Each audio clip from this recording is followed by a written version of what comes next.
Hi, I'm Dr. Dan Butterman, and this is the CDOCS tip of the day. So in my practice, my typical full series of x-rays for a patient is going to be a CBCT scan and 4 bite wings. Now, we're all used to looking at our scans and going through and checking out all of the proper dental anatomy, looking at sinuses, looking for pathology.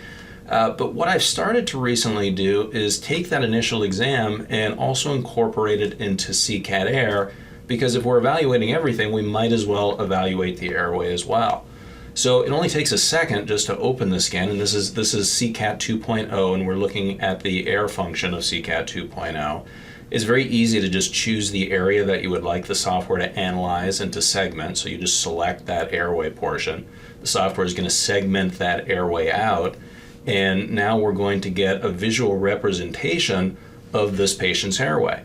Now, any areas that are thinner than a specified cross-sectional thickness are going to show up in red, and it just gives us a very quick, easy way to talk to the patient and say, hey, potentially we might have an issue here. Now, this particular patient, when I asked him about his sleep habits, he said, well, he wakes up a ton during the night, he's always exhausted, so much so that he started taking sleeping pills at night because he just wants to get a better night's rest. Now, is this an airway issue? Well, potentially, and we at least have a starting point, and we have an ability to have a discussion with the patient that potentially could be life-changing for them.